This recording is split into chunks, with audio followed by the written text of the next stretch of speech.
class. Good morning, Mr. Yu. It's nice to see you again. Thank you. So class, our topic for today is komedya. So may idea ba kayo kung ano komedya, mas? Basti. Ito po ba yung nagpapatawa, sir? Hindi. Any other hand? Kaya. Sir, connected po ba yan sa Spanish Revolutionary? Yes, connected dito. So ipapakita ko sa inyo kung ano ang komedya.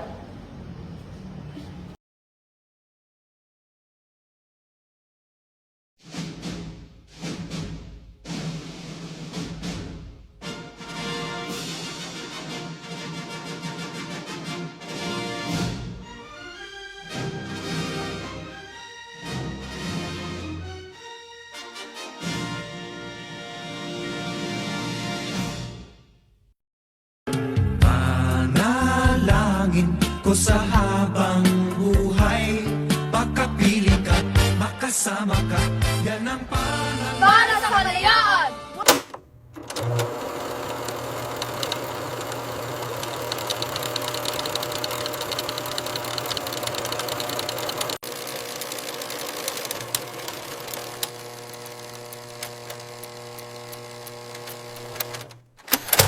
Nahon, may dalawang kahariang magkatabi, ngunit pipag-aanilangan sa isa't isa, ang Kristiyano at ang Moro, kapwa may tapang, dangal at pagmamahal sa kanilang bayan.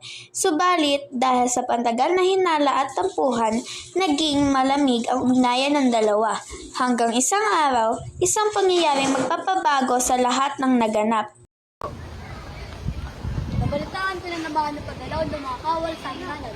Hindi ko gusto ang ganitong katahimikan sapagkat bago ang unos, tahimik ang gado. Mahal kong hari, huwag ka naman mag-isip na masama. Baka naman may dahilan namin sila. Ang takot ay lumalaki kapag Ama, ina, kung inyong papayagan, nais kong magpunta sa hangganan upang alamin ang tunay na dahilan. Mas mabuti makita ang katotohanan kaysa manghula na lamang. Hari, tama ang hungkay ng prinsipe. Sige Ricardo, ngunit mag-ingat ka. Hindi lahat ng may ngiti ay kaibigan at hindi lahat ng tahimik ay walang binabalak. Harating ko ito ng may paggalang.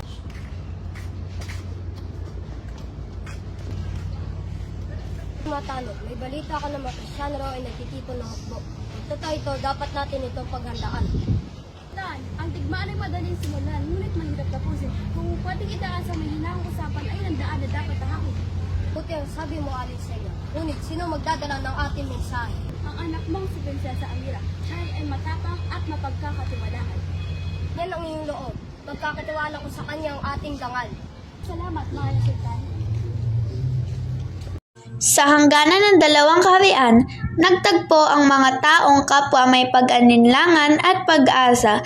Doon una nagharap ang prinsipe at ang prinsesa na di pa nagkikilala, ngunit pareho nang may dalang mabigat na tungkulin.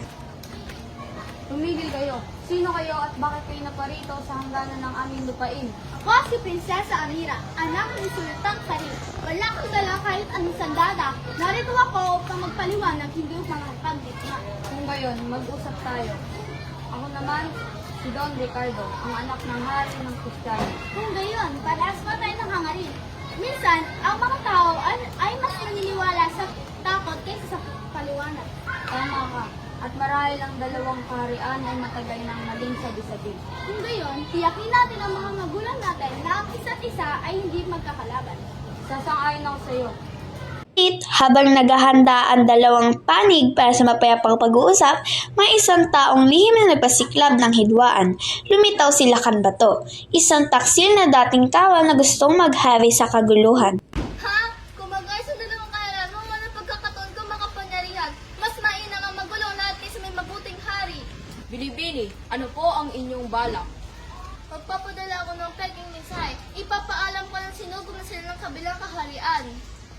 Ready. Ngunit masama po iyan. Maraming madadamay. Ang kapangyarihan ay para sa marunong kumuha, hindi sa marunong mag-intay. Alam ng marami na ang tunay na kalaban ay hindi ang kabilang kaharian, kundi ang kasakiman ng isang taong walang puso. Oh!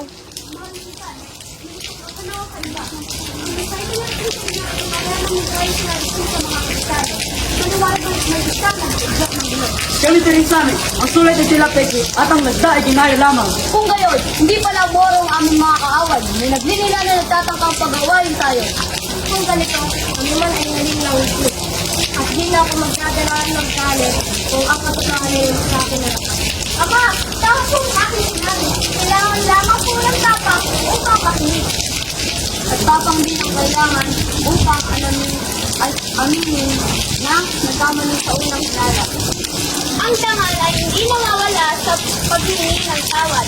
Sa katunayan, tayo doon ito pang Sa tulong ng mga tanod, natunto ng kinaroonan ni Kanbato. Sa wakas, nagharap ang tunay na salarin sa dalawang kaharian. Nakita niyo ba sila ang bato? Hay! Kung namin nakita! Totoo ba ang kanyang sinasabi? Opo, totoo po ang kanyang sinasabi. Nandiyan na sila kang bato. Naan ba to? Ikaw pala ang ugat ng kaguluhan. Laseo ka sa kaman. Muntik nang magbaha ng dugo sa dalawang lupain. At ano naman kung hindi ako kikilos, mananatili ako walang halaga sa mundo. Ang mundo ay para lamang sa malakas. Mali ka, ang lakas na walang kabutihan ay nagiging kahihiyan. Hawak na namin ang iyong kasinungalingan. Wala ka nagtakas. Hindi ako suko, lalaban ako.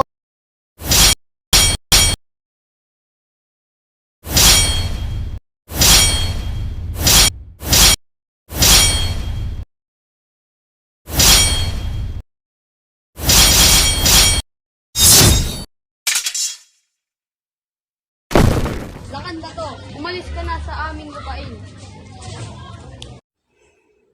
Nang matukoy ang tunay na salarin, nagbago ang tingin ng dalawang kaharian sa isa't isa.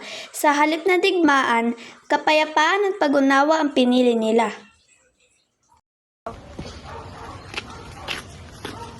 Magandang umaga. Magandang umaga. Ako ang ama ni Don Ricardo. Ako ang ama ni Pulso Sami. Papayag ka ba na ikasal ang ating dalawang tagapagmana? Oo, papayag ako ipakasal ang ating dalawang tagapagmana. Kung gayon, buwasan natin sila ikasal. Papayag ako.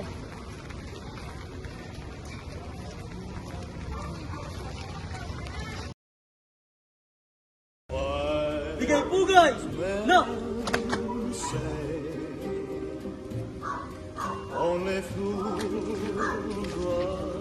Don Ricardo, papayag ka ba na may kasal kay Princess Samira? Opo. Princess Samira, papayag ka ba na may kasal kay Don Ricardo?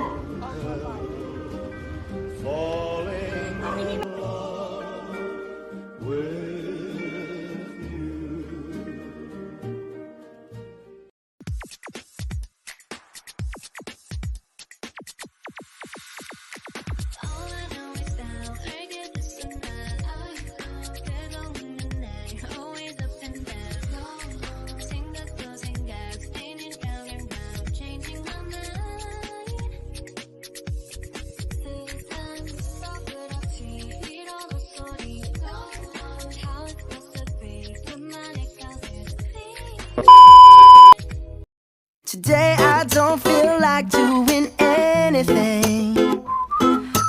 I just wanna lay in my bed.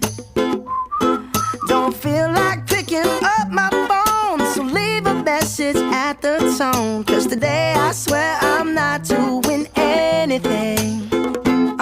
I'm gonna kick my feet up, then stare at the fan. Turn the TV on, throw my hand in my pants. Nobody's gonna tell me I can't. Nah, I'll be lounging on the couch, just chilling in my Snuggie. Click to MTV so they can teach me how to Dougie. 'Cause in my